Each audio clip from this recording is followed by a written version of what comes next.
Bienvenue sur la chaîne Histoire du soir. Ici, nous explorons le passé pour vous aider à vous endormir paisiblement et avec intérêt.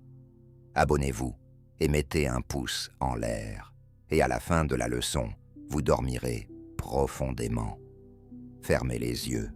L'immersion dans l'histoire commence. Le nom de Cléopâtre évoque dans notre imagination l'image d'une reine brillante, passionnée et mystérieuse de l'Égypte ancienne. Sa vie est imprégnée de légendes et de mystères, pleine de grandes romances, d'intrigues et de décisions fatidiques ayant eu un impact significatif sur l'histoire. Mais qui était la véritable Cléopâtre? Une séductrice habile, une politicienne astucieuse ou une victime des circonstances? Dans cette leçon, nous parcourons sa biographie, des magnifiques palais d'Alexandrie aux batailles décisives pour le pouvoir et l'amour.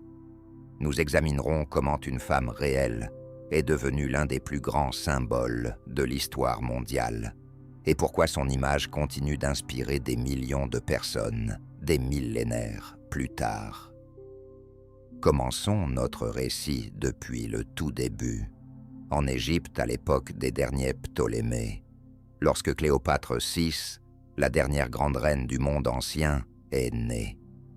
Pour mieux comprendre sa personnalité et son destin, il est important d'examiner les conditions dans lesquelles elle a vécu. À cette époque, l'Égypte faisait face à de graves difficultés. Au moment de sa naissance, la civilisation autrefois puissante connaissait déjà un déclin significatif depuis plusieurs siècles.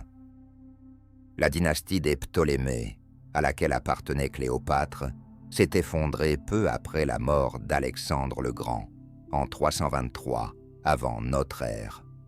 Son vaste empire s'est divisé en plusieurs États, et l'Égypte est passée sous le contrôle de Ptolémée, l'un de ses plus proches compagnons et généraux.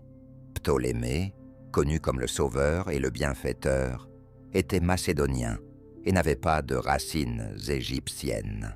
Néanmoins, il a réussi à gagner rapidement la confiance dans ce nouveau pays, alliant avec succès les traditions grecques et égyptiennes anciennes.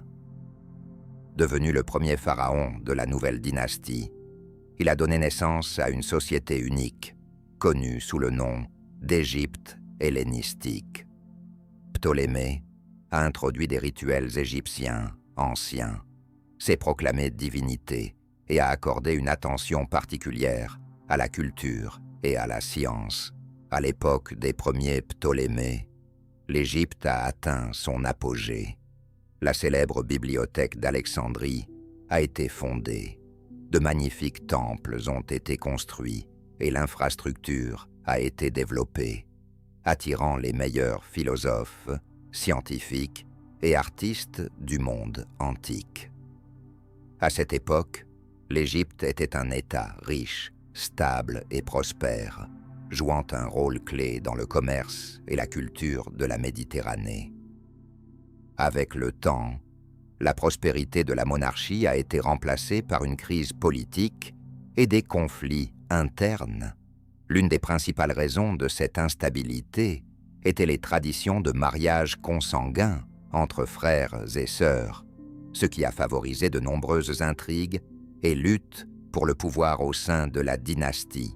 Chaque nouvelle génération de Ptolémées était confrontée à une concurrence féroce pour le trône, se traduisant souvent par des règlements de comptes sanglants, des meurtres et des guerres civiles. Dans cette lutte, il n'y avait aucune pitié pour les frères, les sœurs, ni même pour les propres enfants. Au IIe et Ier siècles avant notre ère, l'Égypte, autrefois un État puissant, traversait une profonde crise. Les finances de l'État s'épuisaient rapidement, l'armée s'affaiblissait, et l'influence du pouvoir royal était de plus en plus limitée aux frontières d'Alexandrie. En conséquence, le pays est devenu l'objet de l'influence d'une force bien plus puissante, la République romaine, qui dominait déjà la Méditerranée. Bien que l'Égypte ait formellement conservé son indépendance, en réalité, ses dirigeants dépendaient entièrement des politiciens, diplomates et généraux romains. Les relations entre l'Égypte et Rome étaient complexes et ambiguës. Les Romains reconnaissaient l'importance stratégique et économique du pays. C'est pourquoi ils intervenaient activement dans ses affaires intérieures, soutenant et soudoyant divers membres de la dynastie des Ptolémées. L'Égypte est devenue le théâtre de luttes politiques entre les factions romaines, et ses dirigeants étaient contraints de verser d'importants pots de vin aux fonctionnaires romains pour maintenir leur pouvoir. Au moment de la naissance de Cléopâtre VI en 69 avant notre ère, le pouvoir en Égypte appartenait à son père, Ptolémée d'Anas le flûtiste. Ce dirigeant s'est révélé malchanceux et peu apte à gouverner le pays dans une situation aussi difficile. Au lieu de se consacrer à la politique et aux fortifications, il se livrait à la paresse, ce qui lui a valu son surnom d'Avlette, qui se traduit par flûtiste. Sa faiblesse et son incapacité à gérer le pays n'ont fait qu'aggraver la situation complexe en Égypte. Pour conserver son trône, Ptolémée X cherchait constamment le soutien des Romains, s'appuyant sur des politiciens influents tels que Jules César et Pompée le Grand. Il a dépensé d'énormes sommes pour soudoyer l'élite romaine, ce qui a encore affaibli le trésor égyptien et accru la dépendance vis-à-vis de Rome. Les peuples d'Égypte étaient mécontents de cette situation, ce qui entraînait des révoltes périodiques contre Ptolémée, qu'il ne parvenait à réprimer qu'avec difficulté grâce aux troupes romaines. La mort de Ptolémée VI a aggravé la situation. Le pouvoir devait revenir à ses enfants, la fille Cléopâtre et le fils Ptolémée XIII, qui, selon les coutumes, devaient régner ensemble. Cependant, au lieu de cela, une guerre ouverte a éclaté entre le frère et la sœur. Le jeune Ptolémée XIII s'est révélé n'être qu'un instrument de ses conseillers de cour, désireux de s'emparer du pouvoir et d'éliminer l'ambitieuse Cléopâtre. Rapidement, elle a dû fuir Alexandrie, perdant ainsi sa part de pouvoir.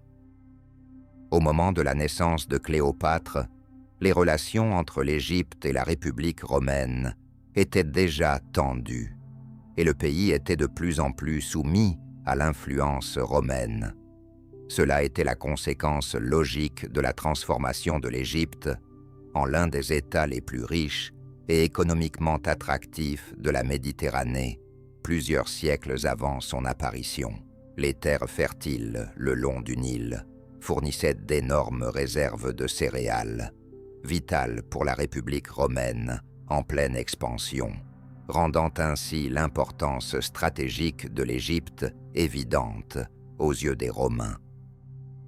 À partir de la fin du IIe siècle avant notre ère, la République romaine a commencé à s'immiscer activement dans les affaires de l'Égypte, se posant en arbitre dans la lutte pour le pouvoir au sein de la dynastie des Ptolémées. L'un des premiers exemples marquants de cette intervention fut l'événement de 168 avant notre ère, lorsque l'ambassadeur romain Gaius Popilius Laenas a en fait contraint le roi Antiochos Mien à renoncer à la conquête de l'Égypte en le contournant et en exigeant une réponse immédiate. Cet incident a clairement démontré la puissance croissante de Rome et son influence sur la politique des États hellénistiques. Sous le règne de Ptolémée X, le père de Cléopâtre, les relations entre l'Égypte et Rome se sont considérablement renforcées, mais sont devenues également plus risquées. Ptolémée II, Avlette, était conscient que son pouvoir dépendait en grande partie du soutien des principaux politiciens et généraux romains. Cela a conduit à ce que le roi égyptien se retrouve en réalité comme une marionnette entre les mains des sénateurs romains, parmi lesquels figuraient des personnalités influentes telles que Pompée le Grand et Jules César.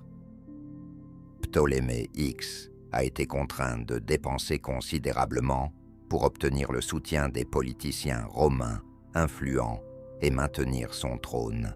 Cela a entraîné de graves problèmes financiers en Égypte. Le trésor était vide, les impôts avaient atteint des niveaux exorbitants et le mécontentement parmi la population s'était intensifié en conséquence de cette situation tendue. En 58 avant notre ère, un soulèvement populaire a éclaté à Alexandrie, au cours duquel Ptolémée XI a été chassé et a dû chercher refuge à Rome. Le séjour de Ptolémée X à Rome confirmait sa dépendance totale vis-à-vis de ses protecteurs romains. Pour restaurer son pouvoir, il achetait en fait le soutien de politiciens romains importants, en distribuant des pots de vin et en promettant des solutions financières significatives en retour. Son principal protecteur fut Pompée, qui a aidé à son retour sur le trône en 55 avant notre ère, avec l'appui des troupes romaines. À son retour en Égypte, Ptolémée X continua à rembourser ses dettes croissantes envers Rome, aggravant ainsi la crise économique dans le pays. À cette époque, les rues d'Alexandrie étaient envahies par des soldats et des fonctionnaires romains, ce qui renforçait les sentiments anti-romains parmi la population locale. Ainsi, au moment de la naissance de Cléopâtre, l'Égypte était plongée dans une profonde instabilité, marquée par des dettes, des intrigues et une dépendance extérieure vis-à-vis de Rome. Dans de telles conditions, en 69 avant notre ère, une fille nommée Cléopâtre VI est née au palais royal d'Alexandrie. À cette époque, Alexandrie n'était pas seulement une ville majestueuse et un grand centre de sciences et de culture du monde antique, attirant des savants, des philosophes et des artistes de tout le bassin méditerranéen, mais aussi le théâtre d'intrigues politiques et d'une lutte constante pour le pouvoir. Cléopâtre est née et a passé son enfance dans le palais au bord de la mer Méditerranée, profitant du luxe et du confort réservés à l'élite. Cependant, derrière cette image extérieure de magnificence se cachait une atmosphère loin d'être paisible. Les intrigues constantes, la menace de complot et les conflits ouverts au sein de la famille étaient monnaie courante pour la dynastie des Ptolémées. Dès son jeune âge, Cléopâtre a compris que faire partie de la famille régnante offrait non seulement des privilèges, mais mettait également sa vie en danger. L'une des caractéristiques clés de l'éducation de Cléopâtre était qu'elle maîtrisait, contrairement à de nombreux prédécesseurs, à la fois le grec et l'égyptien. Cela l'a grandement aidée à gagner la sympathie des Égyptiens ordinaires et à renforcer le lien avec l'ancienne civilisation du pays. En plus de ces langues, Cléopâtre a étudié le latin, l'araméen, l'éthiopien et d'autres langues orientales. Son apprentissage englobait également la philosophie, l'astronomie, les mathématiques et la médecine. L'enfance de Cléopâtre s'est déroulée dans une atmosphère d'inquiétude et d'incertitude. Dès son jeune âge, elle a observé comment son père, cherchant à conserver son pouvoir, dépendait entièrement de ses protecteurs romains et oscillait entre les intérêts de son peuple et les exigences des créanciers romains. Ces événements ont appris à Cléopâtre la valeur du pouvoir, l'importance de la diplomatie et l'art du jeu politique subtil. Elle a reçu l'une des meilleures éducations de son temps dans le monde, hellénistique, ce qui lui a permis de passer à l'histoire non seulement en tant que dirigeante exceptionnelle, mais aussi comme l'une des femmes les plus instruites de son époque. Son niveau élevé de connaissances et de compétences était le résultat d'une approche unique de l'éducation, caractéristique des familles royales à l'époque hellénistique, en particulier en Égypte. Pendant la période de règne des Ptolémées, les enfants royaux recevaient une éducation soignée et attentive. L'étude des langues était particulièrement valorisée, ce qui s'expliquait par la composition multinationale de la société égyptienne et son rôle en tant que centre culturel et commercial de la Méditerranée. Cela a permis à Cléopâtre de se démarquer parmi les membres de la dynastie et à favoriser son rapprochement avec les Égyptiens ordinaires, ce qui l'a aidé à gagner leur confiance et leur soutien. Cependant, le grec et l'égyptien n'étaient qu'une partie de ses connaissances linguistiques. Les sources antiques affirment que Cléopâtre maîtrisait environ 9 langues. En plus de son grec et de son égyptien natal, elle parlait couramment le latin, ce qui facilitait considérablement ses interactions avec Rome. De plus, ses connaissances comprenaient l'hébreu ancien, l'araméen, l'éthiopien et plusieurs autres langues orientales couramment utilisées dans les cercles commerciaux et diplomatiques de l'époque. Cela lui permettait de mener personnellement des négociations avec des ambassadeurs et des dirigeants étrangers sans avoir besoin de traducteurs. Cléopâtre possédait d'excellentes compétences linguistiques et avait reçu une éducation approfondie dans les domaines des sciences et de la philosophie, ce qui était typique de l'époque hellénistique, où l'on cherchait à élargir les horizons des héritiers du trône. À Alexandrie, le principal centre intellectuel du monde antique, les meilleurs enseignants, savants et philosophes étaient actifs, entourés de la célèbre bibliothèque d'Alexandrie et du musée, qui constituait un complexe éducatif unique.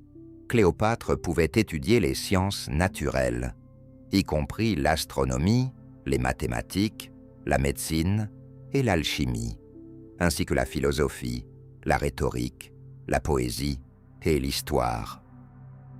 Son éducation était particulièrement impressionnante en raison du fait qu'Alexandrie était le plus grand centre intellectuel de la Méditerranée, un lieu de pensée scientifique et de discussion philosophique.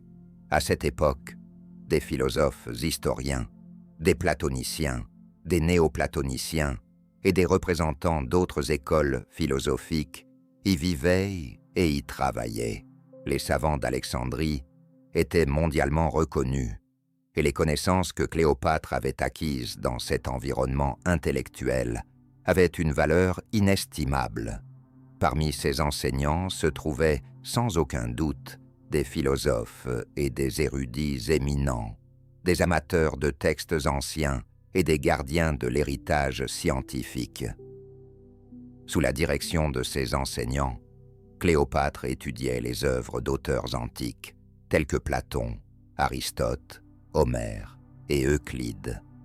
Elle était familiarisée avec les calculs mathématiques et astronomiques, pouvait participer à des discussions philosophiques approfondies et avait une bonne connaissance des textes religieux égyptiens anciens, ce qui constituait une partie importante de sa préparation.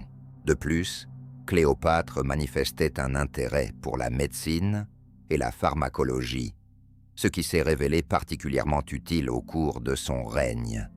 Il est connu qu'elle étudiait elle-même les propriétés des médicaments et des poisons, menait des expériences et savait préparer divers remèdes.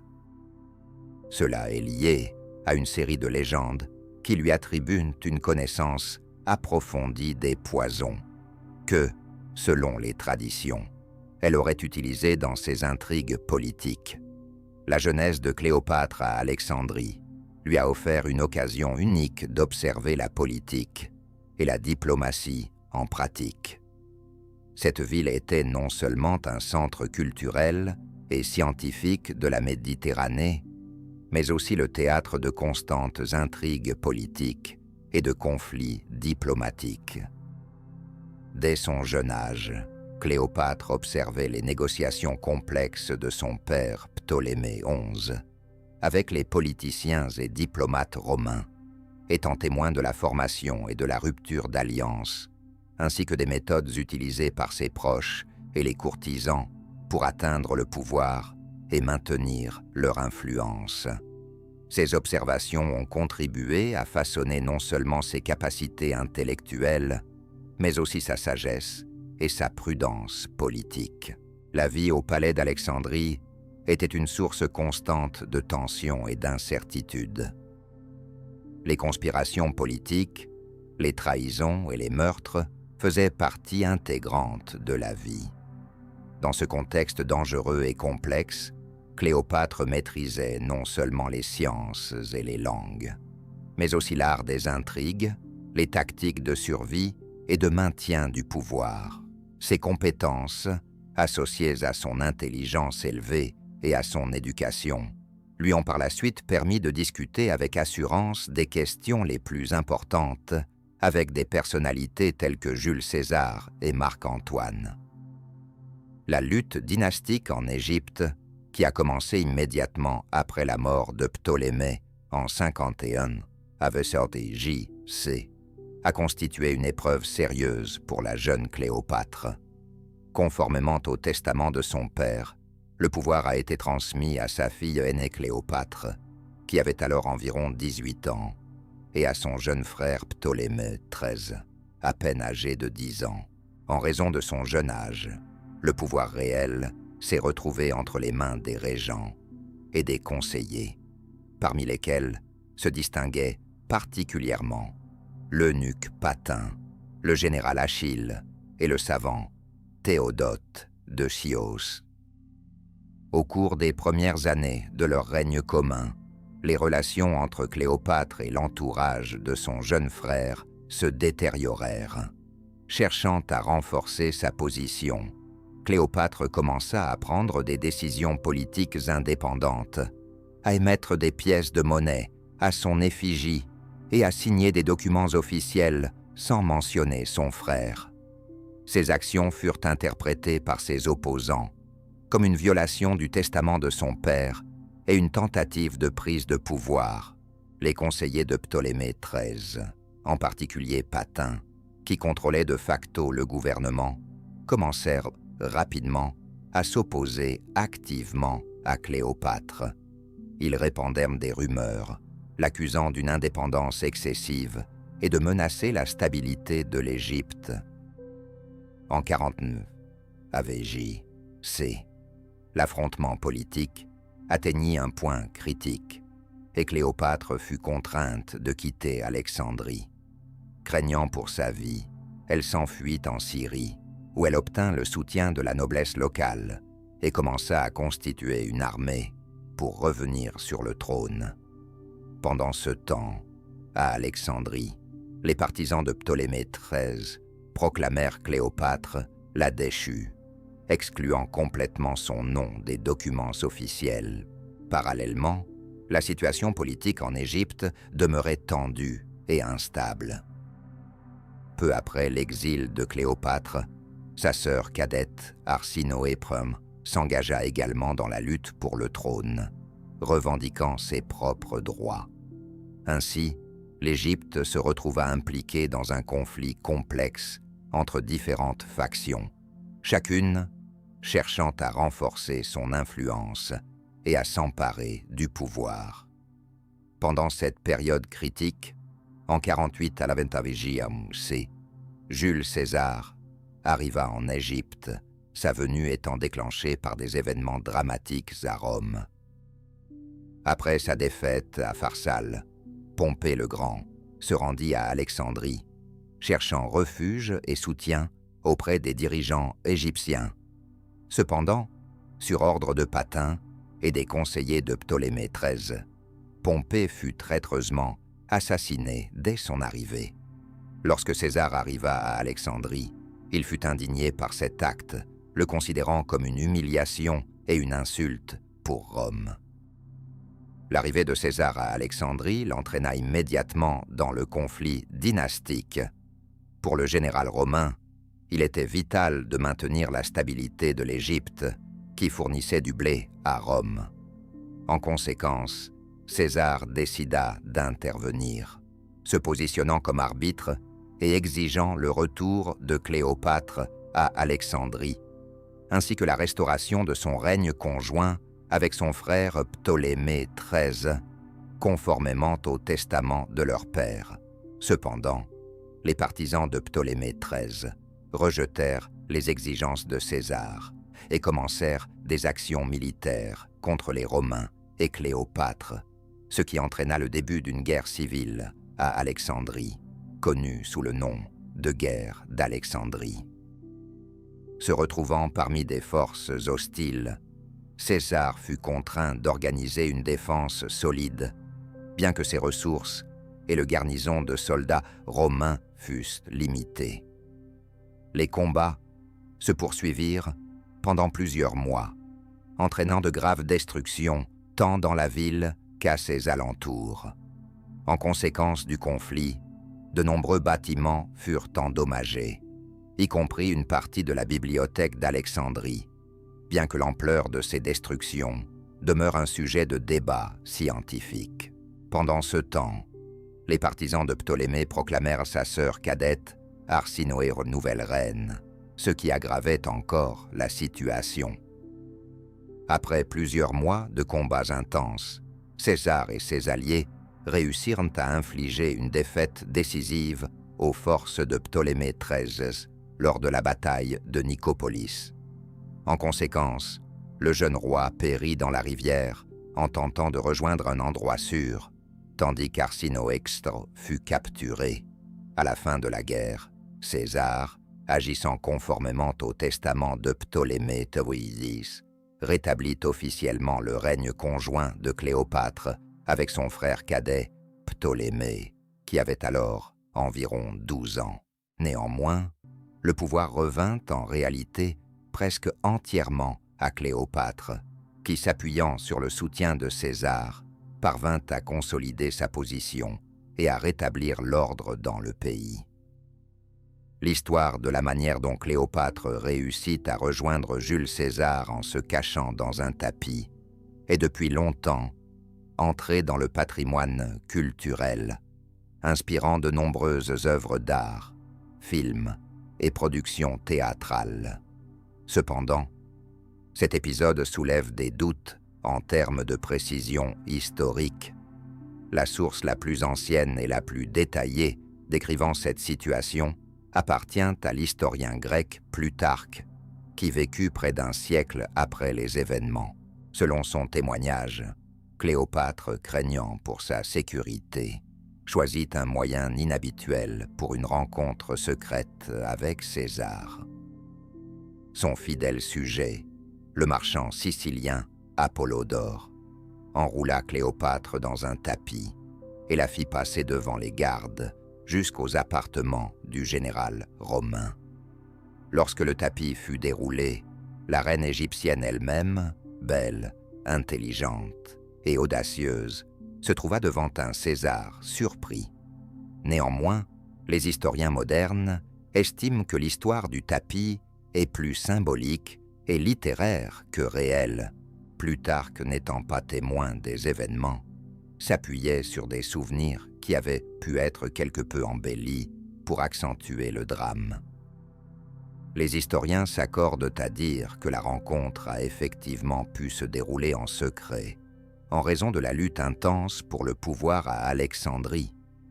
Pour la reine, qui était en exil, une apparition publique était risquée. Par conséquent, le récit du tapis symbolise plutôt l'ingéniosité de Cléopâtre en période de crise que de représenter une vérité directe. La première rencontre entre Cléopâtre et César eut lieu à la fin de l'année 48 avant notre ère à Alexandrie, où César était arrivé après la défaite de Pompée le Grand. Pompée avait été assassiné sur ordre des conseillers du roi égyptien Ptolémée XIII, qui espérait ainsi gagner la faveur de César. Cependant, cet assassinat ne suscita pas l'approbation, mais au contraire, indigna César, qui décida d'intervenir dans les affaires de l'Égypte, se positionnant comme arbitre entre les parties en conflit.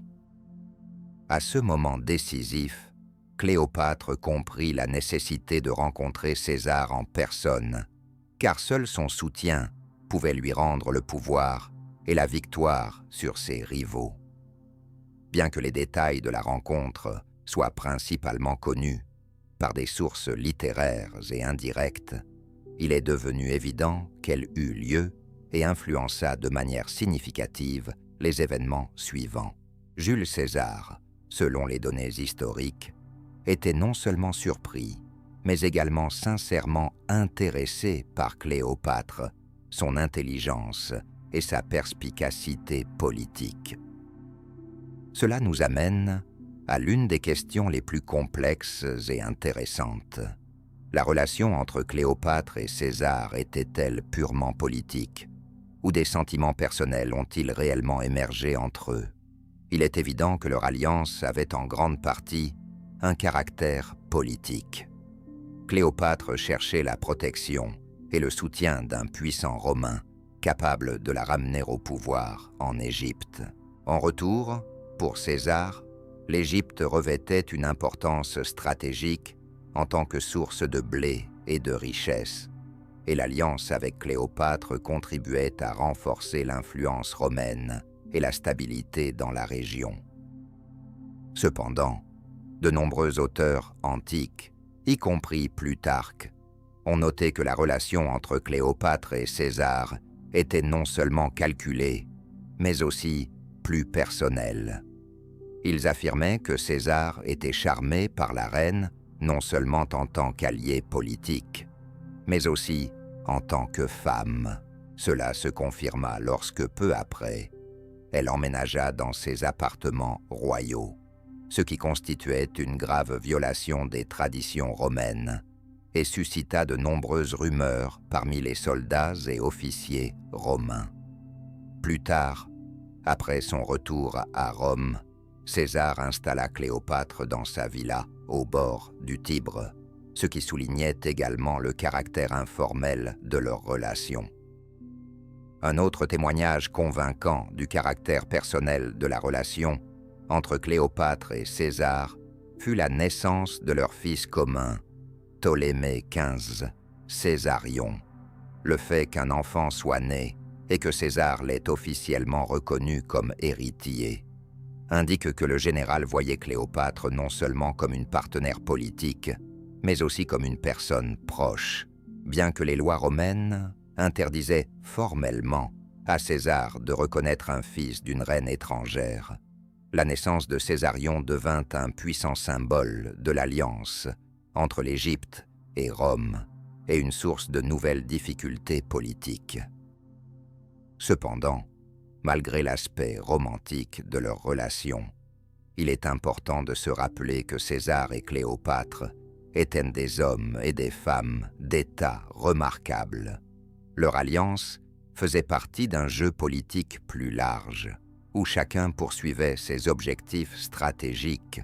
Cléopâtre cherchait à renforcer son pouvoir en Égypte et à obtenir le soutien du plus puissant homme politique romain de l'époque, tandis que César souhaitait accroître son influence à l'Est et utiliser l'Égypte comme une ressource importante pour réaliser ses plans ambitieux de transformation de la République romaine. Le séjour de Jules César en Égypte dura environ 9 mois, d'octobre 48 à juin 47 avant notre ère. Cette période fut décisive pour Cléopâtre, car elle eut l'occasion de démontrer ses compétences politiques et de s'affirmer comme la légitime souveraine d'Égypte. Après la fin des hostilités et la stabilisation de la situation à Alexandrie, Cléopâtre a activement aidé César à réguler la politique intérieure, en négociant avec les élites locales, le clergé et les fonctionnaires. Sa profonde compréhension de la culture locale et sa connaissance de la langue égyptienne facilitait à César l'exercice de son rôle de médiateur et de pacificateur. Cléopâtre n'était pas seulement une reine dans l'ombre du général romain. Elle se présentait comme une leader autonome et active. Profitant de son autorité parmi les Égyptiens, Elle a contribué à atténuer la résistance à l'influence romaine et à stabiliser l'opinion publique. Les Égyptiens, craignant de perdre leur indépendance, voyaient dans l'alliance entre Cléopâtre et César une garantie du maintien de leur mode de vie traditionnel et de la stabilité de l'État. L'un des aspects clés de son activité pendant le séjour de César en Égypte était sa capacité à convaincre tant les Égyptiens que les Romains de sa légitimité et de son pouvoir. Cléopâtre recourait activement aux symboles et rituels égyptiens traditionnels pour s'affirmer comme l'héritière d'une ancienne civilisation et la gardienne des traditions locales, cherchant à établir des relations de partenariat égalitaires. Elle s'efforçait en même temps de prévenir la soumission totale de l'Égypte à Rome. Un événement clé durant le séjour de César en Égypte fut la naissance du fils de Cléopâtre, qu'on appela Ptolémée, mais qui entra par la suite dans l'histoire sous le nom de Césarion, ce qui signifie « petit César ».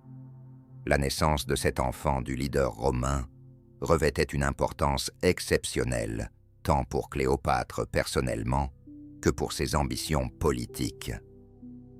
Bien que Jules César n'ait pas reconnu Césarion comme son fils et ne l'ait pas désigné comme héritier selon les lois romaines, la naissance de cet enfant revêtait une immense importance pour Cléopâtre. Son fils devint le symbole de l'alliance entre l'Égypte et Rome et un moyen crucial pour renforcer son pouvoir et son autorité. Dès sa naissance, Césarion devint un élément clé de la stratégie politique de Cléopâtre, incarnant ses espoirs et ses ambitions. Le destin de Césarion est essentiel pour comprendre la politique et le caractère de Cléopâtre, car il reflète ses ambitions et sa prévoyance. En son fils, elle voyait la continuité de la dynastie et une chance de créer une nouvelle situation politique capable de protéger l'Égypte d'une absorption totale par Rome. Ainsi, la naissance de Césarion ne fut pas seulement un événement personnel, mais également un tournant qui allait définir toute la vie et la politique de la reine égyptienne. Césarion devint le symbole des espoirs de Cléopâtre pour établir une alliance solide et stable avec l'État le plus puissant de l'Antiquité. Après que Jules César eut terminé ses affaires en Égypte, elle se rendit rapidement à Rome, y arrivant vers 46 avant notre ère. Cléopâtre passa environ 2 ans au cœur de la République romaine, jusqu'à l'assassinat de César en mars 44 avant notre ère. Le séjour de Cléopâtre à Rome suscita un intérêt considérable et de nombreux débats, rumeurs et commérages parmi l'élite romaine et les citoyens ordinaires. Elle résida dans l'une des luxueuses villas de César, située dans le quartier prestigieux de Trastevere, de l'autre côté du fleuve Tibre. Le simple fait de la présence d'une reine étrangère dans la résidence de l'homme le plus puissant de Rome provoquait des réactions contradictoires. D'une part, les Romains étaient curieux de la mystérieuse reine orientale, mais d'autre part, la présence de Cléopâtre suscitait de la méfiance parmi les conservateurs, car Jules César était marié à Calpurnia. Beaucoup de Romains percevaient cette relation comme une menace pour les normes et la morale traditionnelle. Bien que Cléopâtre n'occupât pas de postes politiques officiels dans la République romaine, son influence sur l'opinion publique était significative. Cléopâtre organisait des réceptions où elle faisait découvrir à l'élite romaine la culture et l'art de l'Égypte, soulignant la grandeur et l'antiquité de sa patrie. Son apparence exotique, son érudition et son charme la rendirent populaire parmi une partie de la noblesse romaine, mais suscitaient en même temps jalousie et hostilité chez ceux qui la percevaient comme une menace étrangère. Autour de la reine égyptienne, des rumeurs circulaient rapidement, souvent sans fondement. Parmi les rumeurs les plus répandues, on affirmait que César envisageait de transférer la capitale de la République de Rome à Alexandrie, d'épouser Cléopâtre et de reconnaître officiellement Césarion comme son héritier. Cependant, des sources historiques sérieuses ne confirment pas ces plans, et les chercheurs contemporains estiment que de telles rumeurs faisaient partie de la propagande contre César et Cléopâtre, plutôt que de refléter ses véritables intentions. Toutefois, le séjour de Cléopâtre à Rome se termina brusquement par des événements tragiques. Le 15 mars 44 avant notre ère, connu sous le nom des Ides de Mars, César fut assassiné par des conspirateurs dirigés par Brutus et Cassius dans la curie de Pompée. Pour Cléopâtre, cela représenta un coup politique et personnel majeur. Elle perdit non seulement son principal protecteur politique, mais se retrouva également dans une situation de complète incertitude et de menace. Après l'assassinat de César, Cléopâtre prit conscience de sa vulnérabilité à Rome. Bien qu'elle ne quittât pas immédiatement la ville, elle décida rapidement de retourner en Égypte avec son fils Césarion. C'était une décision judicieuse, car sans le soutien de César, il n'avait plus de sens pour elle de rester à Rome.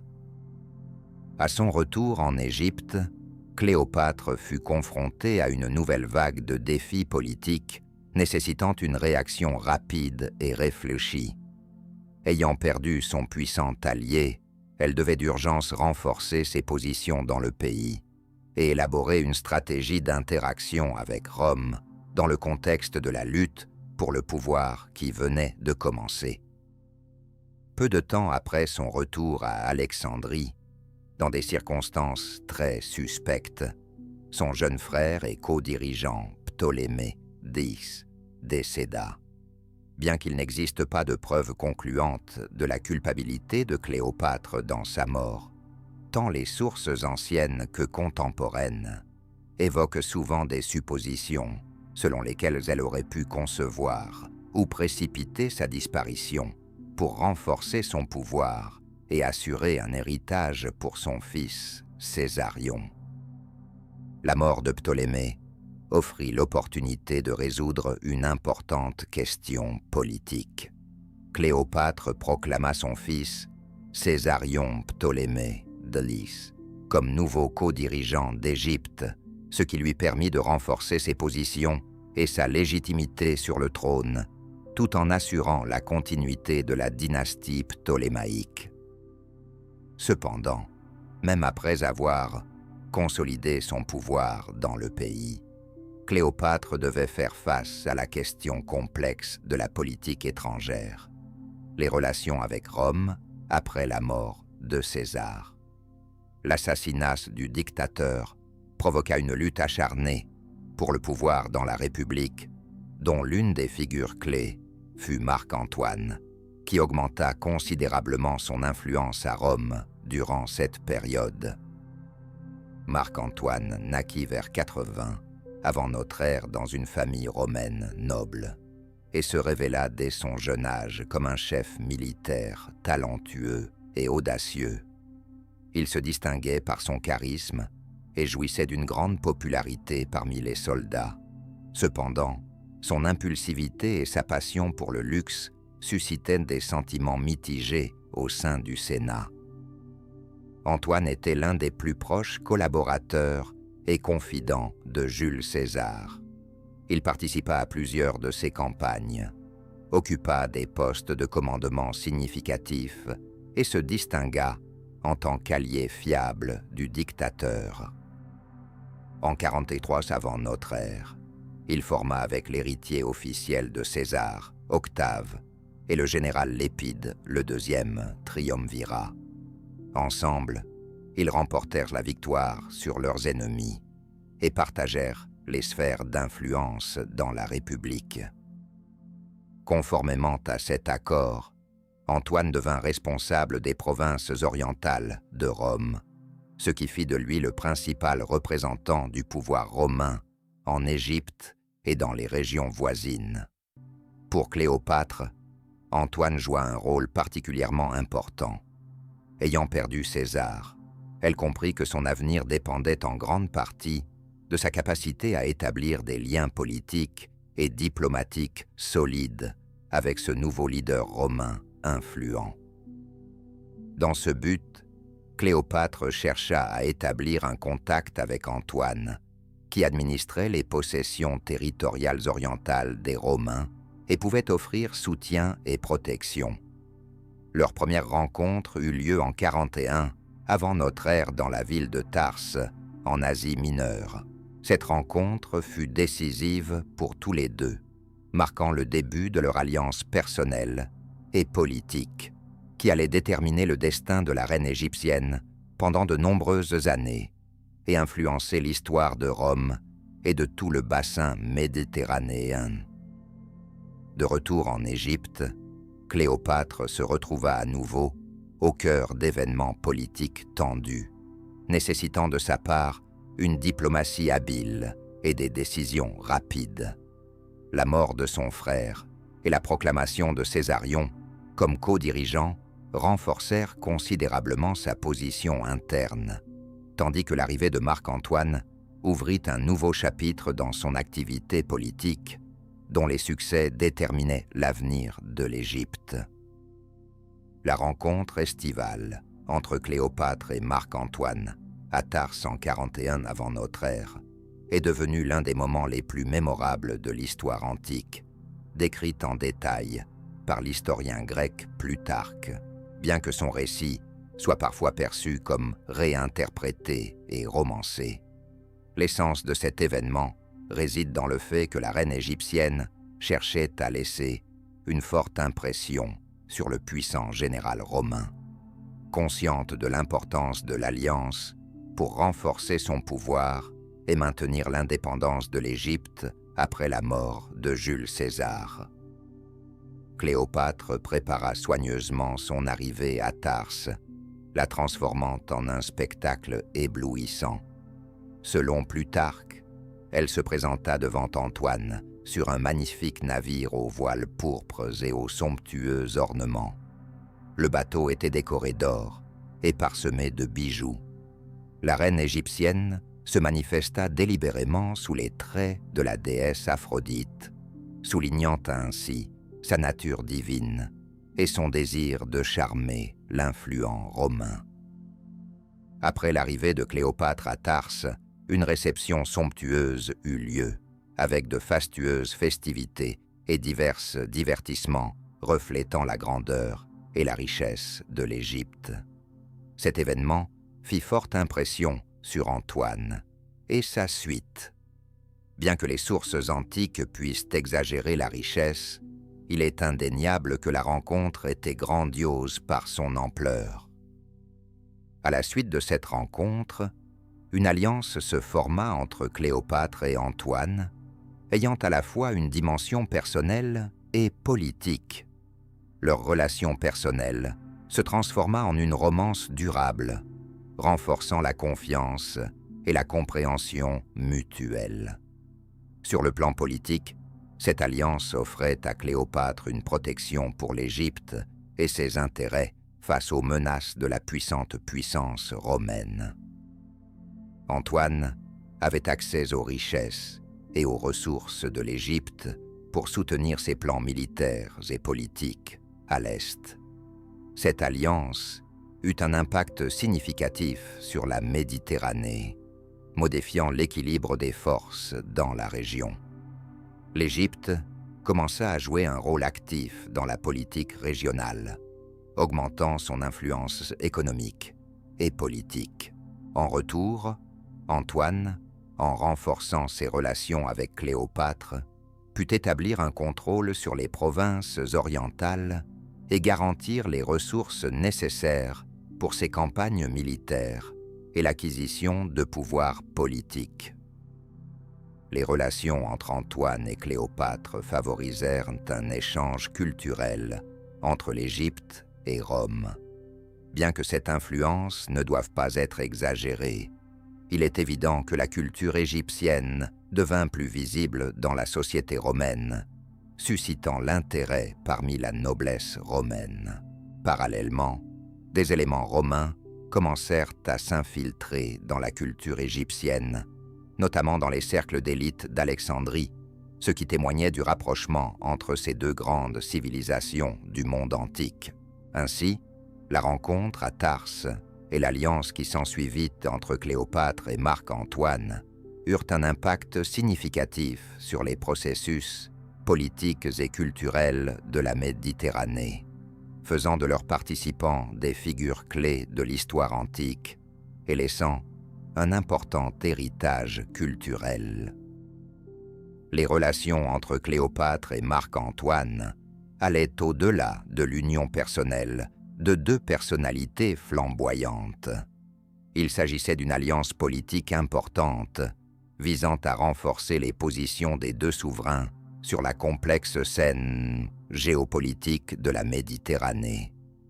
Leur vie commune donna naissance à 3 enfants, symbolisant la création d'une dynastie unifiée qui allierait la richesse de l'Égypte et la puissance de Rome.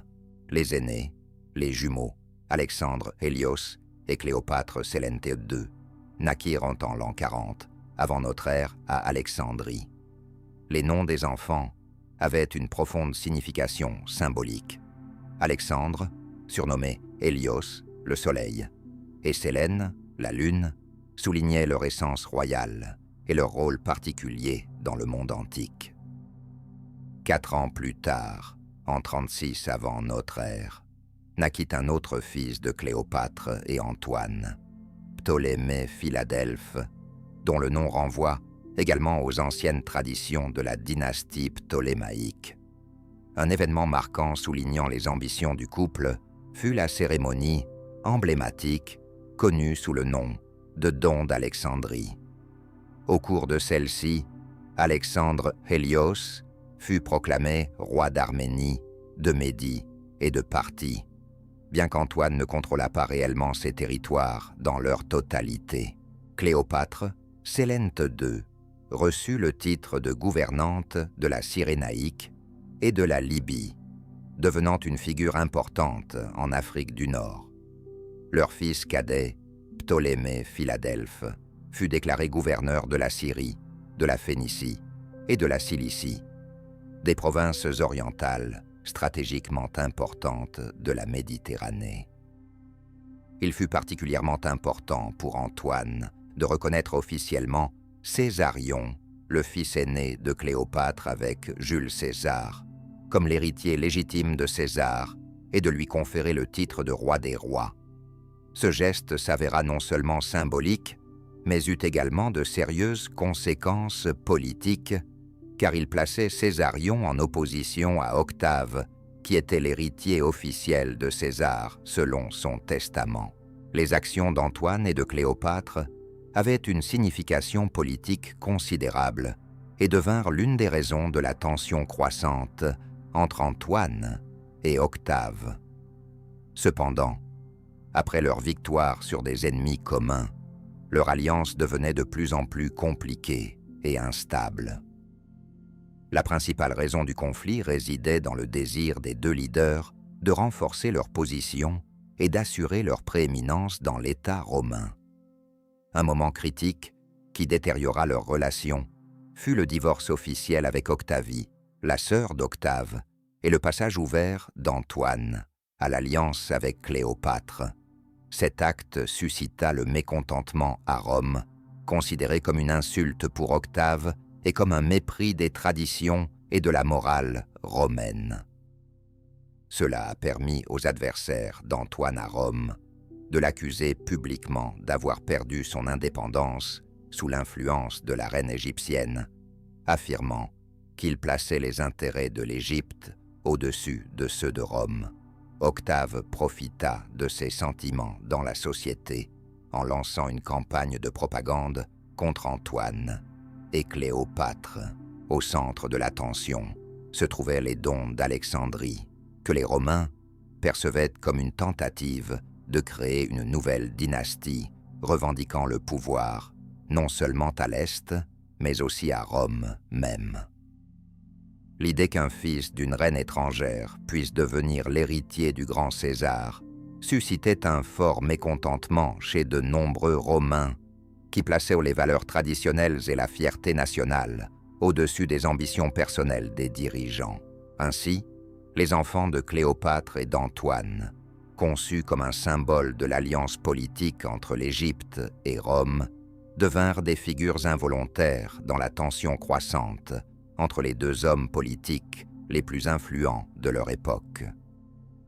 La nomination des enfants de Cléopâtre et d'Antoine à des titres et des territoires ne fut pas seulement une manifestation de pouvoir, mais également un catalyseur de la crise politique qui influença l'histoire de la Méditerranée. Les plus grands débats surgirent autour des questions de statut et d'héritage, exacerbant au fil du temps le conflit entre Antoine et Octave. Lorsque les désaccords entre Marc-Antoine et Octave atteignirent une masse critique, ce dernier lança une campagne de propagande soigneusement préparée contre Antoine, mettant particulièrement l'accent sur Cléopâtre. Octave, en tant que politicien expérimenté, comprenait que la critique ouverte d'un général romain populaire serait moins efficace que les accusations visant la reine étrangère, facilement perçues comme une menace pour les traditions et la morale romaine. Pour cette raison, Cléopâtre devint la cible principale d'une campagne d'information agressive menée à Rome. La propagande d'Octave façonnait délibérément une image négative de la reine égyptienne, la présentant comme une séductrice orientale rusée et avide, soumettant Antoine à son influence et le transformant en un exécuteur sans volonté de ses ambitions. Dans la société, des rumeurs circulaient activement, selon lesquelles Antoine avait renoncé aux idéaux romains, passant son temps dans le luxe du palais d'Alexandrie et oubliant les soldats et les simples citoyens qui lui avaient confié leur destin. De telles accusations étaient particulièrement bien perçues par les Romains, car pour eux, la reine étrangère tentant de conquérir le cœur et l'esprit d'un général populaire devenait un symbole de menace pour l'indépendance nationale et les valeurs traditionnelles. Octave exploita habilement la situation, mettant l'accent sur la cérémonie des dons d'Alexandrie, au cours de laquelle Antoine transmit des terres et des titres aux enfants de Cléopâtre, y compris Césarion, le fils de César, proclamé roi des rois et son héritier. Ce geste fut perçu à Rome comme une menace directe pour l'héritage romain et une offense personnelle pour Octave, officiellement désigné comme le successeur de Jules César. Ainsi, Octave convainquit de nombreux Romains que l'alliance entre Antoine et Cléopâtre ne représentait pas seulement une relation romantique, mais une menace sérieuse pour Rome. En manipulant l'opinion publique, il réussit à obtenir du Sénat l'autorisation officielle de déclarer la guerre non pas à Antoine, mais bien à Cléopâtre et à l'Égypte. Cette approche stratégiquement calculée permit de présenter le conflit non pas comme une guerre civile, mais comme une lutte contre un ennemi extérieur. La guerre contre l'Égypte fut déclarée en 32, avant notre ère, et cette décision reçut le soutien de la majorité des Romains, ce qui aida Octave à gagner en popularité et à former une puissante armée. Le point culminant de ce conflit fut la célèbre bataille d'Actium, qui se déroula le 2 septembre 31, avant notre ère sur la côte de Grèce. Cette bataille marqua un tournant dans l'histoire de la Méditerranée antique, modifiant radicalement la situation politique. Les armées et les flottes des deux camps se préparèrent soigneusement à la bataille décisive. La flotte d'Antoine et de Cléopâtre se composait de plusieurs centaines de navires, y compris de puissants vaisseaux lourds sur lesquels reposaient les principaux espoirs. Pendant ce temps, Octave disposait de navires plus légers et manœuvrables, commandés par l'expérimenté général Agrippa, qui maîtrisait parfaitement la tactique des combats navals. Dès le début de la bataille, la situation était incertaine, mais il devint rapidement évident que les navires légers et manœuvrables d'Agrippa surpassaient largement les vaisseaux lourds et lents d'Antoine. Au cœur du combat, un événement inattendu se produisit. Les navires de Cléopâtre, transportant la majorité des troupes égyptiennes, quittèrent soudainement le champ de bataille et s'engagèrent en mer ouverte. Cela provoqua la panique et la confusion parmi la flotte d'Antoine. En voyant la reine quitter le champ de bataille, Antoine la suivit, laissant ses soldats sans commandement. Sa retraite préfigura en fait l'issue de la bataille. Les troupes d'Antoine, affaiblies et sans direction, furent écrasées, tandis qu'Octave célébra sa victoire décisive. La défaite d'Actium porta un coup sévère à la réputation d'Antoine en tant que général et leader. De retour à Alexandrie, Antoine fit face à une profonde crise psychologique et morale. Il réalisa qu'il avait perdu non seulement son armée et le soutien de ses alliés, mais aussi la confiance de ses compatriotes. Dans la ville, un sentiment de désespoir et de fatalité grandissait, car tous comprenaient que la chute d'Alexandrie et la perte de l'indépendance de l'Égypte n'étaient qu'une question de temps. À l'hiver de 31 avant notre ère, Octave commença à conquérir lentement les territoires qui étaient auparavant contrôlés par Antoine et Cléopâtre. Au printemps de la même année, ses troupes atteignirent les murs d'Alexandrie, qui souffraient d'une grave pénurie de nourriture. Les soldats perdaient leur morale, et les efforts d'Antoine pour rassembler les forces restantes ne portaient pas leurs fruits. Les derniers jours de la vie d'Antoine furent remplis de désespoir et de prise de conscience de sa défaite totale. En août 30 avant notre ère, il reçut la fausse nouvelle de la mort de Cléopâtre, ce qui l'acheva définitivement. Accablé par le chagrin, il décida de mettre fin à ses jours.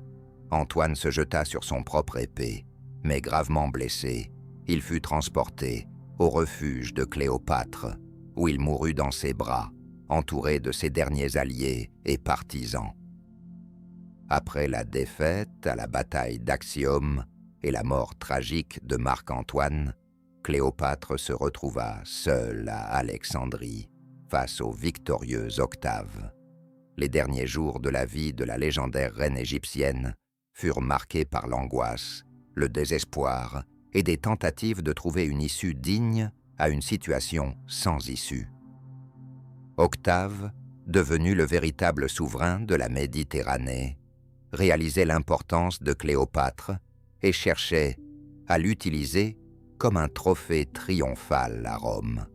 Il souhaitait la faire défiler enchaînée dans les rues de la capitale pour démontrer sa suprématie définitive. Cependant, pour Cléopâtre, une telle humiliation était catégoriquement inacceptable. Elle aurait préféré mourir plutôt que de devenir un symbole vivant de défaite et de honte. Malgré l'approche des troupes romaines et l'absence totale d'espoir de salut, Cléopâtre continua de chercher des solutions diplomatiques à la crise. Selon les auteurs antiques, elle tenta même de négocier avec Octave, espérant obtenir sa clémence pour ses enfants et préserver une certaine autonomie pour l'Égypte. Cependant, tous ces efforts se révélèrent vains. Octave n'avait pas l'intention de faire des concessions, son objectif principal étant la soumission totale de l'Égypte et l'affirmation de son pouvoir absolu. Comprenant que son destin était définitivement scellé, Cléopâtre commença à se préparer à l'inévitable. Elle passa ses derniers jours de vie en retrait dans le palais d'Alexandrie, entourée uniquement de ses fidèles serviteurs. Les sources antiques notent que bien que son état psychologique fût difficile, elle conserva sa dignité royale et sa grandeur jusqu'à la fin. Pendant ces jours, la principale préoccupation de la reine devint le sort de ses enfants, en particulier de son fils aîné Césarion, le seul enfant survivant de Jules César, sur qui elle avait de grands espoirs. Le suicide de Cléopâtre est devenu l'un des événements les plus célèbres de l'histoire antique, donnant naissance à un grand nombre de légendes et de débats parmi les historiens. Les principales sources concernant sa fin dramatique sont les œuvres de Plutarque, de Dion Cassius et de Strabon, qui s'accordent en grande partie à dire que Cléopâtre choisit la mort plutôt que l'humiliation de la captivité et le triomphe d'Octave à Rome. Cependant, les détails de sa mort varient dans leur description, ce qui a suscité une multitude de discussions sur la véritable raison de son départ. La version la plus connue est celle selon laquelle Cléopâtre se serait suicidée en se faisant mordre par un serpent venimeux, l'aspic. Selon le récit de Plutarque, on lui aurait secrètement apporté un panier de fruits dans lequel se cachait le serpent, et la reine aurait volontairement permis à celui-ci de la mordre. Cette version est devenue classique en raison de son dramatisme et de sa symbolique, s'ancrant dans la culture, l'art et la littérature mondiaux. Cependant, les historiens modernes expriment un scepticisme considérable à son égard. La raison en est que la morsure d'un serpent, en particulier celle de l'aspic égyptien, ne conduit pas toujours à une mort rapide et indolore. La morsure de ce serpent s'accompagne de douleurs intenses, de convulsions et de souffrances atroces, ce qui est incompatible avec l'image d'un départ calme et digne décrite par les auteurs antiques. Par conséquent, de nombreux chercheurs suggèrent que la version de la mort par serpent pourrait avoir été consciemment inventée ou embellie par les écrivains anciens pour conférer à Cléopâtre une signification symbolique dans son départ. Dans la culture égyptienne, le serpent était associé à la royauté et à la divinité. Il existe également des hypothèses moins connues, mais activement débattues dans la communauté scientifique, concernant la mort de Cléopâtre. Par exemple, certains historiens estiment qu'elle aurait pu mourir d'un poison préparé spécifiquement, plutôt que d'une morsure de serpent. En Égypte, il existait des connaissances approfondies en toxicologie, et la reine aurait pu utiliser un poison d'origine végétale ou minérale qui garantirait une mort rapide et relativement indolore. Il existe une autre version, selon laquelle Cléopâtre aurait pu mourir en ingérant volontairement un mélange de poison préparé à l'avance et apporté par ses serviteurs. Cette hypothèse est soutenue par le fait qu'après sa mort, le serpent lui-même n'a pas été trouvé dans le palais, ce qui a même surpris ses contemporains. Néanmoins, quelle que soit la méthode de suicide, la motivation de Cléopâtre reste centrale. Elle a préféré une mort digne à la honte et à l'humiliation, préservant sa dignité royale et demeurant dans l'histoire comme la plus grande femme du monde antique. Sa mort symbolisait non seulement la chute tragique de l'Égypte, mais aussi la fin d'une époque entière, la destruction du dernier grand État hellénistique et la victoire définitive de Rome en Méditerranée. Après le départ tragique de Cléopâtre, l'Égypte perdit son indépendance, devenant une province romaine sous le contrôle d'Octave Auguste. Cependant, cela souleva également des questions sur le sort des enfants de Cléopâtre et de Marc-Antoine, qui se retrouvèrent héritiers du camp perdant et otages de la nouvelle situation politique. Au moment de la mort de Cléopâtre, elle avait 4 enfants, son fils aîné Césarion, unique héritier de Jules César, et 3 enfants de Marc-Antoine, les jumeaux Alexandre Héliot et Cléopâtre Sélène, ainsi que son fils cadet Ptolémée Philadelphe. Pour Octave, ces enfants représentaient un sérieux problème politique, car portant le nom et l'héritage de leurs parents, ils pouvaient devenir un potentiel centre d'opposition au nouveau pouvoir romain. Le destin de Césarion, le fils aîné de Cléopâtre, fut le plus tragique et rapide. Conscient qu'il représentait une menace pour sa légitimité en tant qu'héritier, en raison de son origine de Jules César, Octave ordonna son exécution. Césarion fut tué peu après la mort de sa mère, en 30 avant notre ère, éliminant ainsi à jamais la possibilité de voir renaître des prétentions au trône, tant de l'Égypte que de Rome, à travers l'héritier du grand César. Le destin des enfants cadets de Cléopâtre et de Marc-Antoine fut différent. Alexandre Héliot, Cléopâtre Sélène et Ptolémée Philadelphe devinrent des captifs et furent amenés à Rome, où ils furent exhibés lors d'un défilé triomphal, organisé par Octave en l'honneur de sa victoire sur l'Égypte. Pour ces enfants, qui n'avaient pas si longtemps auparavant été reconnus comme les souverains de grands royaumes, cela constitua une expérience douloureuse et humiliante. Néanmoins, après le triomphe, leur vie se stabilisa quelque peu lorsqu'ils furent placés sous la protection de la sœur d'Octave, Octavie, l'ancienne épouse de Marc-Antoine. Elle fit preuve de clémence en les accueillant chez elle et en les entourant de soins. Cependant, il reste très peu d'informations historiques sur le destin ultérieur d'Alexandre Héliot et de Ptolémée Philadelphe.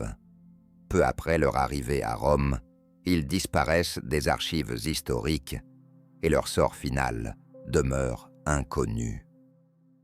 Les raisons de la disparition d'Alexandre Héliot et de Ptolémée Philadelphe pourraient être dues à leur mort précoce à cause de maladies répandues à l'époque, ou leur vie ultérieure n'avait pas de valeur politique significative, ce qui expliquerait l'absence d'informations dans les sources historiques. En revanche, le destin de leur sœur Cléopâtre Sélène fut beaucoup plus favorable, recevant une excellente éducation sous la tutelle d'Octavie. Elle devint une ressource importante pour le nouvel ordre romain.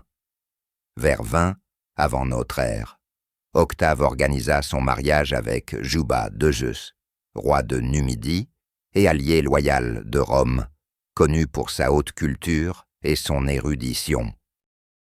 Ensemble, ils devinrent les souverains de la Maurétanie, un État client romain situé au nord-ouest de l'Afrique. Cléopâtre Sélène saisit avec honneur l'opportunité qui lui était offerte, devenant une figure politique de poids et une reine influente de son époque.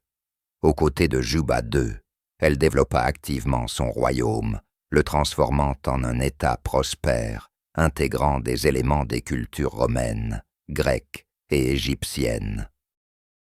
En Maurétanie, des villes, des bibliothèques, des temples et des palais furent construits, et Cléopâtre Sélène poursuivit les traditions hellénistiques en favorisant le développement des sciences et des arts. Grâce à elle, l'héritage de la reine égyptienne, Cléopâtre, et du grand général Marc-Antoine ne fut pas oublié. Leur fille non seulement préserva la mémoire de ses parents, mais réalisa également leurs ambitions en s'efforçant de créer une société prospère et instruite à la croisée de différentes cultures. Cléopâtre. Sélène régna pendant une période relativement longue, son règne s'étendant jusqu'à environ la 5e année de notre ère. Après sa mort, la dynastie fut héritée par son fils Ptolémée, nommé d'après l'ancienne lignée de sa mère, qui devint le dernier roi de Maurétanie avant que celle-ci ne soit transformée en province romaine. Ainsi, après la mort de Cléopâtre, ses enfants se retrouvèrent dans des circonstances de vie variées, de la tragique disparition de Césarion à la destinée pratiquement inconnue de ses frères, en passant par la carrière politique remarquable de sa sœur. Leur vie incarne une époque tumultueuse et dramatique, où les destins d'individus se mêlaient aux histoires de nations et de cultures entières. Bien que le sort de l'Égypte et de Cléopâtre elle-même se soit terminé de manière tragique, l'influence de la légendaire reine perdura encore pendant plusieurs décennies à travers sa fille Cléopâtre Sélène, laissant une empreinte dans l'histoire et la culture de l'Antiquité méditerranéenne. La question de l'apparence de Cléopâtre est restée l'un des sujets les plus débattus au fil des siècles. De nombreuses personnes l'imaginent comme une femme d'une beauté incroyable et d'un charme irrésistible, dotée d'une attractivité presque magnétique. Cependant, les sources historiques et les recherches modernes brossent un portrait plus complexe et nuancé de son apparence. Les écrivains antiques, en décrivant l'apparence de Cléopâtre, faisaient preuve de retenue dans leurs évaluations de sa beauté. Plutarque, considéré comme l'un des biographes les plus respectés de l'Antiquité, notait que Cléopâtre ne correspondait pas aux normes de beauté généralement acceptées. Selon lui, son apparence ne suscitait pas d'admiration particulière, mais le charme unique et le charisme de la reine exerçaient sur les hommes une attraction véritablement magnétique. Plutarque affirmait que la véritable attractivité de Cléopâtre était liée à son intelligence, son éducation et ses compétences oratoires exceptionnelles. Des découvertes archéologiques modernes confirment son point de vue. Les pièces de monnaie et les bustes représentant Cléopâtre montrent une femme avec des traits du visage expressifs, bien que non idéaux, un long nez, un menton proéminent et de grands yeux expressifs. Ces images contredisent les normes modernes de la beauté classique, mais elles révèlent le caractère fort et déterminé de la reine. Ainsi, la science contemporaine considère que le charme de Cléopâtre ne reposait pas sur une apparence parfaite, mais sur sa charisme, sa force intérieure et sa capacité à exercer une profonde influence sur son entourage. Bien que l'apparence de la reine continue de susciter des débats, son caractère, son intelligence et ses ambitions ne font aucun doute. Ses contemporains reconnaissaient unanimement ses capacités intellectuelles exceptionnelles et sa forte personnalité. Ayant reçu une éducation exceptionnelle, rare parmi les femmes de son époque, la reine maîtrisait plusieurs langues, dont l'égyptien, le grec, le latin et même l'hébreu ancien. Elle étudiait la philosophie, l'astronomie, la médecine et la littérature, et avait également une excellente compréhension de la politique et de l'économie, ce qui favorisait sa gestion efficace d'un État vaste et complexe. Ses contemporains soulignaient sa détermination remarquable et sa confiance en elle. Dès son jeune âge, elle parvint à affirmer son pouvoir dans un contexte de lutte dynastique acharnée, en osant s'opposer à son frère et aux courtisans influents.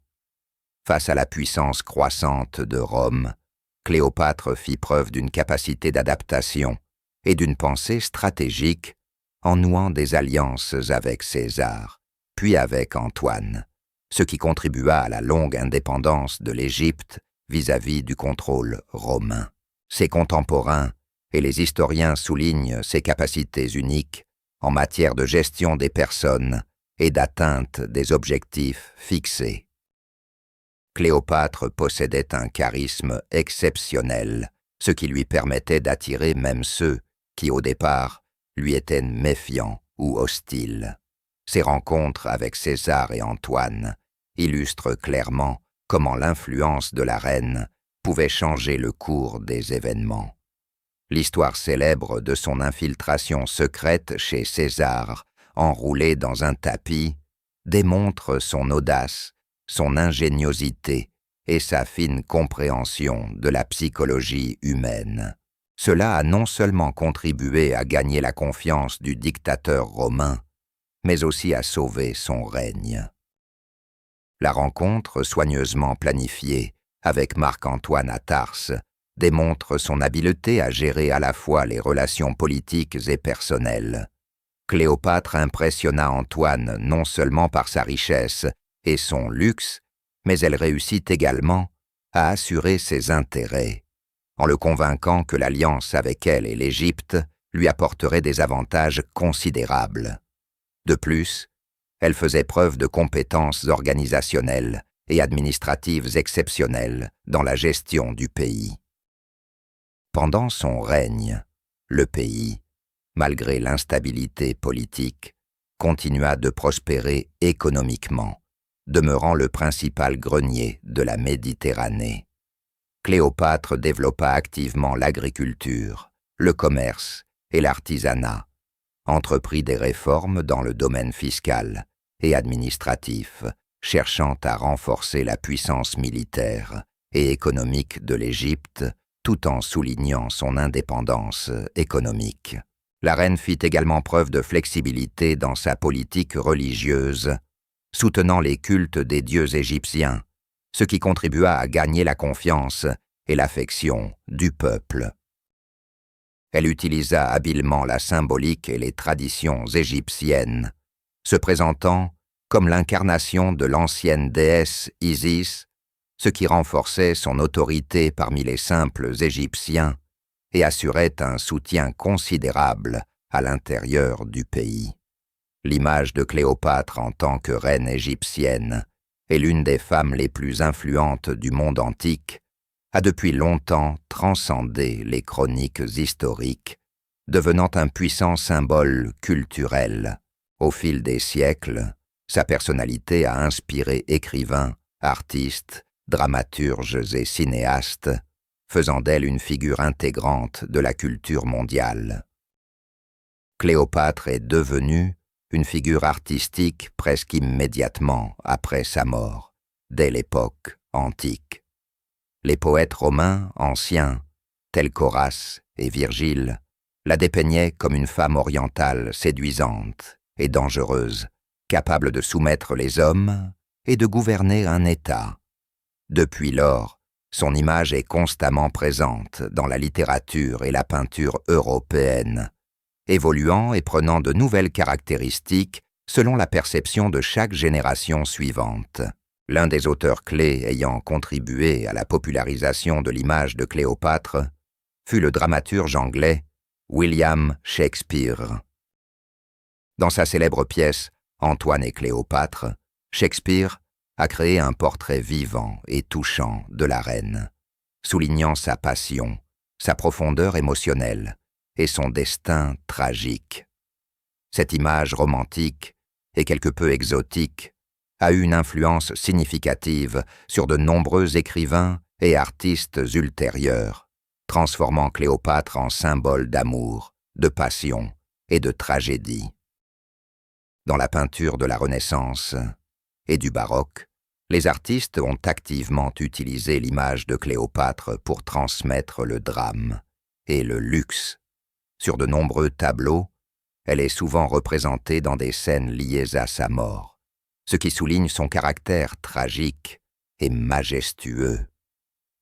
Les œuvres de maîtres telles que Guido Reni, Titien et Artemisia Gentileschi dépeignent Cléopâtre comme une femme forte, belle et noble, capable de choisir son destin, même si cela implique un sacrifice. Le cinéma a eu une influence significative sur la romantisation de l'image de Cléopâtre.